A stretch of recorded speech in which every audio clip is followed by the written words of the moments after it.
दुनिया के लोगों को शायद मालूम नहीं है, यह मार्गशीर्ष मास है। कैसा महीना। महादेव आपकी मन की कामना पूर्ण जरूर करते हैं निश्चित। अगर मेरा भोलेनाथ तुम्हारी नहीं सुन रहा है तो एक लोटा जल, एक दुर्वा और एक बेलपत्र, ये 3 चीजें लेकर जल जब चढ़ाओ तो पहले गणेश जी का स्थान, फिर तटी भाग, फिर शिवलिंग। समझ में आ गया? गणेश जी का स्थान, कटी भाग, जलाधारी, फिर शिवलिंग। दुर्वा गणेश जी के स्थान पर समर्पित कर दो और बेलपत्री अशोक सुंदरी वाली जगह पर समर्पित कर दो।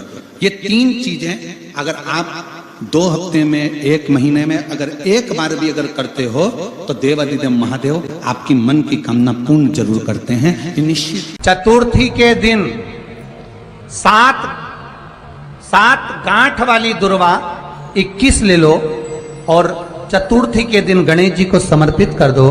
पंचमी तिथि को उस दुर्वा को उठाकर दूध में डाल दो और उस दुर्वा को दूध में डालकर उस दूध में उस दुर्वा को मल लो और जिसके सफेद चमड़ी पड़ गई हो, चर्म रोग हो गया हो, उस दूध को उस दुर्वा के साथ, दूध नहीं भी हो तो पंचमी के दिन दुर्वा का लेपन शरीर पर कर लें। आधे घंटे तक करने पर पंचमी को प्रदोष काल में स्नान कर लें। महाराज आपको चर्म रोग में आराम लग जाएगा, सफेद चमड़ी अपने असली रंग में आना प्रारंभ हो जाएगी। गणेश पुराण दुर्वा का मूल। महाराज 21 दुर्वा के 108 बंडल बना लो। अगर एग्जाम में बैठ रहे हो, सरकारी परीक्षा में बैठ रहे हो, पास नहीं हो रहे, नौकरी नहीं लग रही, बहुत जगह इंटरव्यू दे दिया, 21 दुर्वा के 108 बंडल बनाओ, उसकी माला बनाओ और देवी के मंदिर में, माता जगदम्बा के मंदिर में, अर्थात जहां शंकर पार्वती पूर्ण परिवार विराजमान हो, ऐसे देवी के मंदिर में गणेश जी के गले में वो माला अर्पण करिया है, अपना नाम बोलकर और जिस एग्जाम में बैठ रहे हैं उसका भाव वर्णन कर महाराज। और वहीं से एक पुष्प लेकर अपने कमरे में जहां पढ़ते हो, कांच की प्लेट में उस फूल को रख दीजिए और दूसरे दिन एग्जाम के लिए चले जाइए। आपको उसका फल अवश्य मिलेगा, अवश्य मिलेगा। आप उसमें उत्तीर्ण होंगे, फल प्राप्त होगा। दुर्वा सुख का अनुभव करा देता, आनंद का अनुभव। घर में शांति ही ना रहती हो, सुख ही नहीं है, क्लेश 24 घंटे बना हुआ है, घर में ना कोई बात ना कोई प्रसंग, उसके बाद भी सबका मुंह फूला हुआ है, उसके बाद भी सबका चेहरा उतरा हुआ है।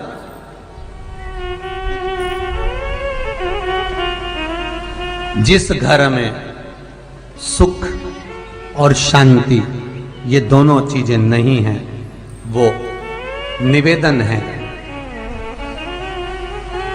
लाल वस्त्र में लाल फूल रखकर उसमें थोड़ा धना, धना जानते हो, वो खड़ा धना आता है, धना पाउडर नहीं, धना, हरा धना,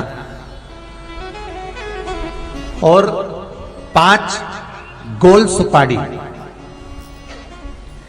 जो गोल सुपारी होती है पूजन वाली सुपारी, 5 पूजन वाली सुपारी, 5 बेलपत्र इस लाल वस्त्र में रखकर घर के मध्य भाग में पूरे घर का केंद्र बिंदु मिला लो, पूरे घर का नाभि कोण मिला लो, पूरे घर का नाभि स्थल, मध्य स्थल मिलाकर वहां पटे पर रखकर कुंकू चावल से पूजन कर उस पर 3 बार पानी को फेर कर भगवान श्री गणेश जी महाराज के मंदिर में बिना बोले जो रखकर आ जाता है, उसके घर में कभी क्लेश नहीं होता, सुख और शांति ये दोनों प्रवेश कर जाती है। कि भगवान गणेश जी का जन्म हुआ और माता पार्वती के शरीर से उपटन को निकाला गया तो वो गोबर गणेश हुए। कौन सा गणेश हुए? गोबर नहीं मिला, मिट्टी नहीं मिली, शादी के समय पर तुरंत घर की जो बुजुर्ग माँ होती है वो कह देती है गुड़ की खोड़ी रखिए ना, आधा टुकड़ा तोड़ मटकी पे रख दे, गणेश जी हो गए। भोग लगाने के लिए कुछ भी नहीं है ना, जो आधा गुड़ का टुकड़ा है ना उसी को भोग लगा दो। क्यों? गुलाचा गणपति और गुलाचा नैवेद्य। भगवान गणेश भी यही है और भोग भी उनका। भगवान शंकर का शिवलिंग बेलपत्री के पेड़ के नीचे बनाना, साथ में गोबर के विनायक बनाना, गोबर का गणेश, और गोबर का गणेश बनाकर एक छोटी सी पिंडी जैसी माता जगदम्बा के लिए एक ढेली रख देना, गोबर की, महाराज मिट्टी या गोबर की। इन तीनों स्वरूप का पूजन आप करना बड़े प्रेम से, चंदन आदि अक्षत पुष्प समर्पित कर, कच्चा दूध तीनों पर चढ़ाना, दही तीनों पर चढ़ाना, शहद तीनों पर चढ़ाना, घी तीनों पर चढ़ाना, शक्कर तीनों पर चढ़ाना। पूजन कर एक इतना बड़ा लाल वस्त्र,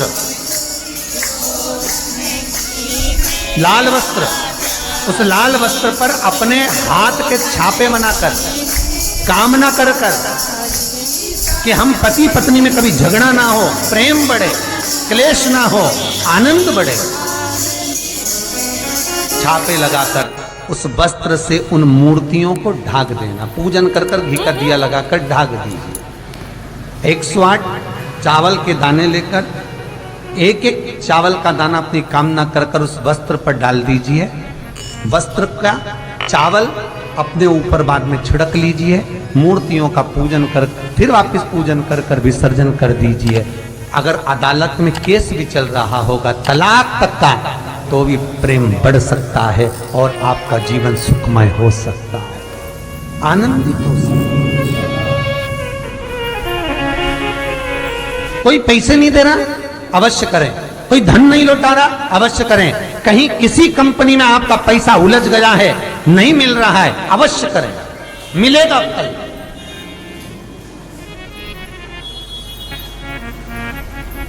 लाखों रुपए डूब रहे हैं, एक बार करने में क्या जाता है, निकल आएगा पैसा। कामना कर है दुर्वा। क्या प्रियता है? दुर्वा। कितनी दुर्वा गणेश जी को समर्पित करी जाती है? मात्र 5। कितनी? आज के जमाने में लोग गड्ढा बनाकर चढ़ा दें, वो अपनी जगह पर है। 5 दुर्वा पंचम इंद्रियों को वश में करने के लिए और भगवान के 5 जो स्वरूप है उनको अपने भीतर उतारने के लिए पंच। और दुर्वा में भी 3 गांठ। जब दुर्वा समर्पित करी जाती है तो उसमें नीचे दुर्वा की डंडी पर गांठ होती है। 3 छोटी छोटी गांठें होती हैं। कितनी गांठ? जो भगवान को समर्पित करी जाती है। गणेश जी का जो दांत टूटा है उस दांत की ओर गणेश जी को दुर्वा समर्पित करी जाती है। इसलिए हमारे करा करो। अगर घर में संपदा लक्ष्मी नहीं आ रही हो, व्यापार व्यवसाय नहीं चल रहा हो, नौकरी सर्विस नहीं मिल रही हो, बहुत तकलीफ हो, 7 बेलपत्री केसर को घिसकर चंदन बनाकर बेलपत्री पर बीच वाली पत्ती पर ओम लिखना है। दोनों पत्तियों पर भी एक आदिशक्ति जगदम्बा के नाम की केसर की बिंदी लगाना है। दूसरे में श्री गणेश रिद्धि सिद्धि के नाम की बिंदी लगाना है। शिव जी पर समर्पित करते जाए,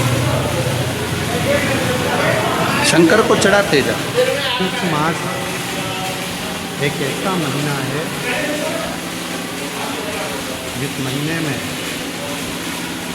ब्रह्मा और भगवान विष्णु दोनों ने भगवान शंकर की दिव्य ज्योति शिवलिंग का प्रथम दर्शन किया था। ऐसा पूरी ब्रह्मांड में सबसे पहला शिवलिंग का दर्शन अगर किसी ने न करा तो भगवान ब्रह्मा और भगवान विष्णु।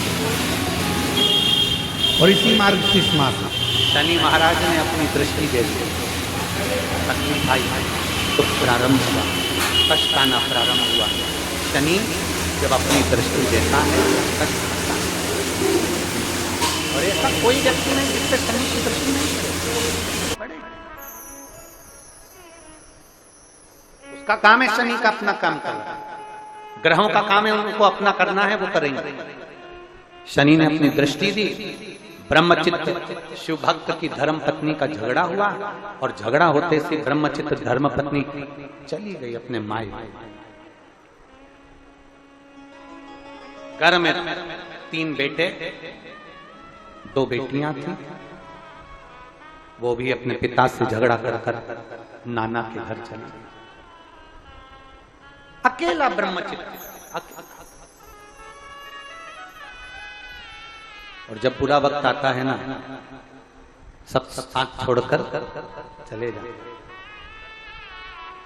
धन के साथी सब होंगे, पैसे के साथी सब होंगे, तुम्हारे सुख के साथी सब होंगे, पर धन के हिस्सेदार होंगे, जमीन के हिस्सेदार होंगे, प्लाट के हिस्सेदार होंगे, पर तुम्हारे पाप का कोई हिस्सेदार नहीं होगा।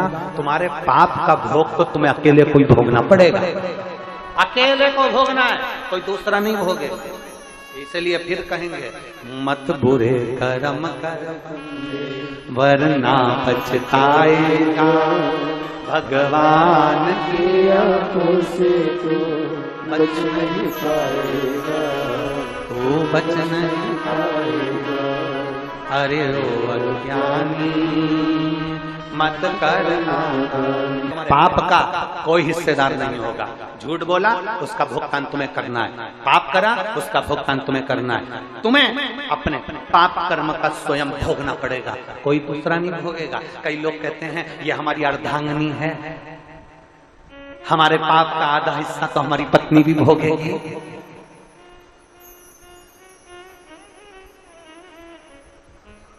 हम आपसे पूछें खाना खाते हो? अरे बोलो तो जम के खाते हो?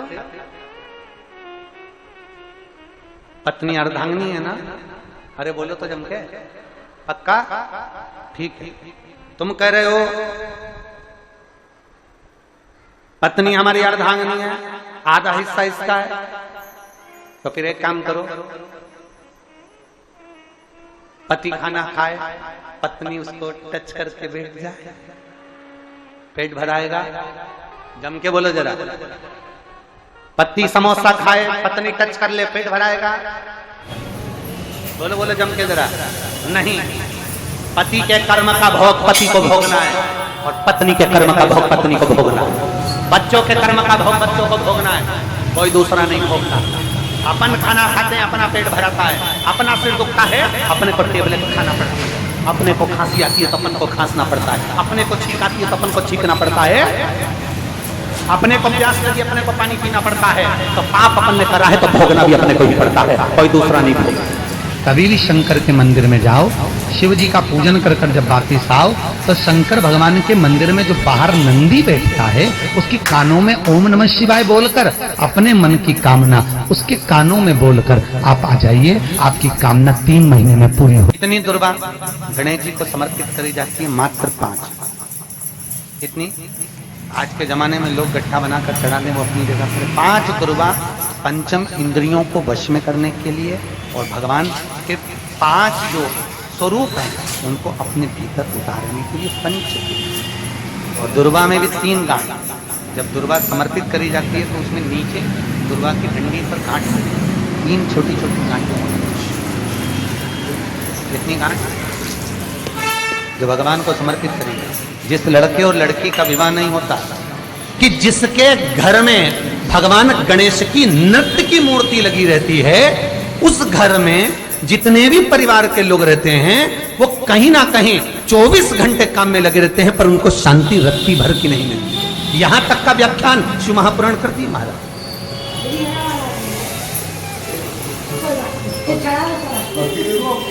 लोगों को शोक चला, गणेश जी ढोल बजा रहे हैं, वो मूर्ति का फोटो घर में लगा दिया, घर में मूर्ति का फोटो लगा दिया कि गणेश जी ढोल बजा रहे हैं, गणेश जी नाच रहे हैं, वो मूर्ति का फोटो तुरंत घर में लगा दिया। वेद व्यास जी ने कुमार खंड के अंदर वर्णन करा, यदि देवता की अपमानजनक मूर्ति या स्मरण पूजन का भाव अगर कहीं लगाया भी जाता है तो उस घर में शांति रत्ती भर की नहीं रहती है। यहां तक शिव महापुराण कहती है कि भगवान शंकर का शिवलिंग आप घर के अंदर रख सकते हो, भगवान शंकर का शिवलिंग घर में रखकर पूजन कर सकते हो, भगवान शंकर के शिवलिंग का आप स्मरण कर सकते हो, भगवान शंकर के शिवलिंग की आप पूजन कर सकते हो। पर शंकर, जब शिवपुराण खुद कह रही है कि शंकर का जो भौतिक स्वरूप है, शंकर का जो शारीरिक स्वरूप है, जैसे आप शिव महापुराण के पीछे जो बैनर देख रहे हो, इस बैनर में शंकर जी का जो स्वरूप दिखाया जा रहा है, ऐसी मूर्ति तप करने वाली, ऐसी मूर्ति आशीर्वाद देने वाली, ऐसी मूर्ति जो भगवान शंकर का मूल स्वरूप दर्शाती हो, ऐसी मूर्ति घर के अंदर नहीं रखी जाती। स्वयं शिव महापुराण करी, शिव महापुराण की कथा कहती है। हाँ, शिवलिंग जो भगवान शंकर का एक मूल बिंदु है, भगवान शंकर का एक मूल बिंदु विराजमान है, भगवान शंकर का एक मूल बिंदु का निर्माणित है वो शिवलिंग। आप छोटे, बहुत सुंदर प्रश्न है बच्ची, क्या गणेश जी हर युग में है? क्या गणेश जी का हर युग में कौन सा वाहन हुआ? क्या नाम पड़ा उनका हर युग में? भाई, शिव महापुराण की कथा कहती है, सतयुग में जो गणेश जी थे,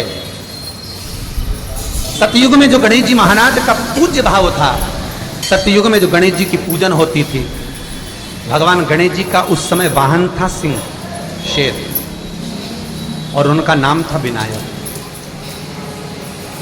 बहुत ध्यान से सुनना, श्री गणेश शिव महापुराण की कथा चल रही है, बहुत दिल से सुनिए। शायद जो प्रसंग निकल जाता है वो वापस नहीं मिलता था। सतयुग में जो गणेश जी महाराज का पूजन किया गया, सतयुग में जो गणेश जी महाराज प्रकट हुए, सतयुग में जो गणेश जी का स्मरण करा गया, उनका वाहन है सिंह। शेर पर श्री गणेश जी महाराज बैठते थे महाराज, और उनका नाम है विनायक। त्रेता में जो गणेश जी महाराज का पूजन हुआ, श्री राम जी महाराज ने त्रेता में आकर जो विनायक का पूजन करा है, श्री गणेश जी महाराज का स्मरण करा है। शंकर के शिवलिंग का पूजन जहां पर भगवान राम करते हैं, उसी के ठीक सम्मुख में अगर आप कभी रामचरितमानस का स्मरण करेंगे, राम दर्शन करेंगे, तो उसी के सम्मुख में श्री विनायक श्री गणेश जी महाराज का त्रेता में जो दर्शन कराया गया, वो महाराज मयूरेश्वर भगवान गणेश जी का नाम पड़ा। क्या नाम पड़ा है? मयूरेश्वर। यहां पर भगवान गणेश जी का वाहन मोर हुआ, मयूर हुआ, इसलिए गणेश जी का एक नाम होता है मयूरेश्वर महादेव, भगवान गणेश, मयूरेश्वर विनायक, भगवान गणेश। तीसरा वर्णन आया द्वापर में। द्वापर में भगवान श्री गणेश जी का नाम गजानंद हुआ और इनका वाहन चूहा हुआ। श्री गणेश जी महाराज का नाम गजानन, द्वापर में उसको गजानन कहा गया। भगवान कृष्ण जब द्वारका में प्रवेश करते हैं, भगवान कृष्ण जब द्वारका में जाते हैं, आप सबने कथा सुनी होगी, आप सभी ने स्मरण किया होगा कि जिस द्वारका में भगवान कृष्ण विराजमान होते हैं, ये द्वारका मेरे कृष्ण की नहीं थी। जिस द्वारका में भगवान कृष्ण विराजमान हो रहे हैं, ये द्वारका मेरे कृष्ण की नहीं है, ये राजा अनर्थ की है। की आकृति बहुत छोटी होती चली जाएगी, तब भगवान श्री गणेश जी महाराज स्वयं ध्रुमकेश होकर घोड़े पर विराजमान हो जाए। शिव गणेश कार्तिकेय का जो नाम कीर्तन है, नाम जाप है, वो जीवन का सुख देने वाला, जीवन का सुख। जी की कथा करते हो, आपको नहीं मालूम कि गणेश जी कब फ्री रहते हैं? हमने कहा गणेश जी फ्री रहने का केवल एक समय होता है, एक टाइम होता है, एक पल होता है, एक घड़ी होती है कि गणेश जी महाराज हमारे घर में आ गए। गणेश जी की सबसे पहली जो आरती हो, उस आरती के समय पर अगर धूप बत्ती जलाई जाए या गोबरी को जलाकर उसमें गूगल छोड़ी जाए और गूगल छोड़ने के बाद गणेश जी का नाम ध्रुम वर्ण कह दिया जाए, तो गणेश जी को तुम्हारे घर की पूजा स्वीकार करना पड़ती है। बस वो समय हम जानते, हम तो बस उतना जानते हैं कि शिव महापुराण में लिखा और मुद्गल पुराण में लिखा, गणेश पुराण में लिखा, गणेश जी का एक नाम होता है ध्रुम वर्ण। क्या नाम है? ध्रुम वर्ण गणेश जी का एक नाम होता है। जब हम धूप जलाकर और धूप लगाने के बाद में गणेश जी की सबसे पहली आरती करने के पहले अगर हम सबसे पहली आरती गणेश जी की कर रहे हो, अपने घर में स्थापना कर रहे हो, बिठा रहे हो, और तुम चाहते हो कि गणेश जी के लिए की आरती करने के पहले अगर हम सबसे पहली आरती गणेश जी की कर रहे हो, अपने घर में स्थापना कर रहे हो, बिठा रहे हो, और तुम चाहते हो कि गणेश जी मेरे घर में आके मेरी पूजा को स्वीकार करें और जो मांगू मेरा गणेश मुझे नाम लेकर पुकार लेना, ध्रुव वर्ण विनायक बैठो, बस काम हो गया। वो फ्री होकर आता है, वो बैठता है अलमस्तता में। भगवान गणेश जी मैया को प्रसन्न करने के लिए 8 रूप में धारण करते हैं। 8 रूप भगवान गणेश जी ने धारण किए। एक मयूरेश्वर गणेश, दूसरा सिद्धि विनायक, तीसरा बल्लालेश्वर, फिर वरद विनायक, फिर चिंतामणि, फिर गिरजात्मज, फिर भगवान गणेश विघ्नेश्वर अष्ट विनायक, फिर महागणपति। ऐसे गणेश जी के 8 नाम हुए। उस समय तिजोरी के अंदर जो गणेश की प्रतिमा रखी जाती है, किस नाम से रखी जाती है? तो तिजोरी में हम जो गणेश की प्रतिमा रखते हैं वो वरद विनायक के नाम से रखते हैं। कौन सा गणेश? वरद। वरद विनायक के नाम से तिजोरी में गणेश रखते हैं। और वरद विनायक के नाम से गणेश जी तिजोरी में रखाते हैं। आपको कथा में कहा था, घर में सीधी सूंड का गणेश और व्यापार व्यवसाय ऑफिस में उल्टी सूंड का गणेश होना चाहिए। उल्टी सूंड का गणेश होना चाहिए। वरद विनायक को तिजोरी में। जब मकान का गृह प्रवेश होता है तो गणेश जी की पूजन जो दरवाजे पर करी जाती है उसे सिद्धि विनायक गणेश कहते हैं। कौन सा गणेश? सिद्धि विनायक। जब हम घर में शुभ कार्य हो, बंदरवाल लगाएं, कोई दरवाजे पर शुभ लाभ लगाएं या स्वस्तिक बनाएं या माताएं दरवाजे पर रंगोली डाले तो उसी समय पर सिद्धि विनायक के नाम से रंगोली डालना चाहिए, तो घर में लक्ष्मी बढ़ती है। जो लोग कहते हैं शिव जी पर जल चढ़ा हुआ नहीं पीना चाहिए, उसके लिए मेरे वेद व्यास जी लिख रहे हैं, पेज नंबर 75 विद्येश्वर संहिता। ध्यान रखिएगा।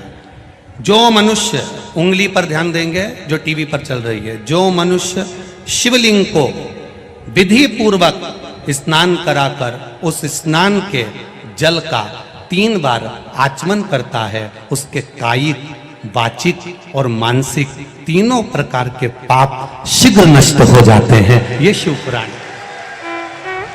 अब शंकर भगवान के शिवलिंग पर चढ़ा हुआ नैवेद्य, शंकर भगवान के शिवलिंग पर चढ़ा हुआ प्रसाद खा सकते हैं कि नहीं खा सकते?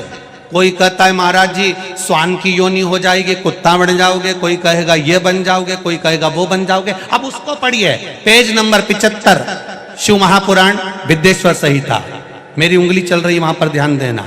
भगवान शिव का नैवेद्य अग्रह है। इस भगवान भावना को मन से निकाल दें कि शिव जी का चढ़ा हुआ प्रसाद नहीं खाया जाता, ये भावना मन से निकालें।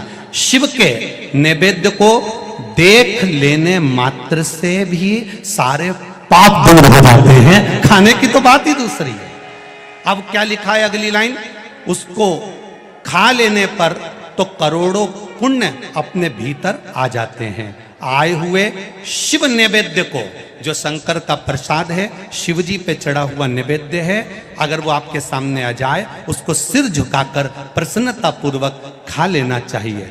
जो शंकर के चढ़े हुए नैवेद्य को ये कह देता है कि थोड़ी देर से खाऊंगा, वो पाप में लिप्त होता चले जाता है। यहां तक उसका वर्णन किया, वो मनुष्य पाप में बंध जाता है। इसलिए शंकर को चढ़ा हुआ नैवेद्य, भगवान का बस केवल नैवेद्य का दर्शन ही हो जाए तो जीव कोटि कोटि पुण्य प्राप्त कर लेता है। वो शिव तत्व है, ये शिव महापुराण है। अब आज के जमाने में नए नए पंथ बन गए, नए नए पंथ चल गए, तो उन्होंने अपने को उठाने के लिए शंकर जी की निंदा कर दी। शिव जी के मंदिर मत जाना, शंकर का प्रसाद मत लेना, शिव जी को देखना मत, शंकर के द्वार मत जाना। हम किसी पंथ की पुस्तक की बात नहीं करते, क्योंकि सबने अपने अपने पंथ बनाए तो सबने अपने अपने भाव से लिखा। हम वेद व्यास जी ने जो विद्येश्वर संहिता में लिखा उस शिव महापुराण का वर्णन करते हैं, जो आपने 75 नंबर पेज गीता प्रेस गोरखपुर की शिव महापुराण पुस्तक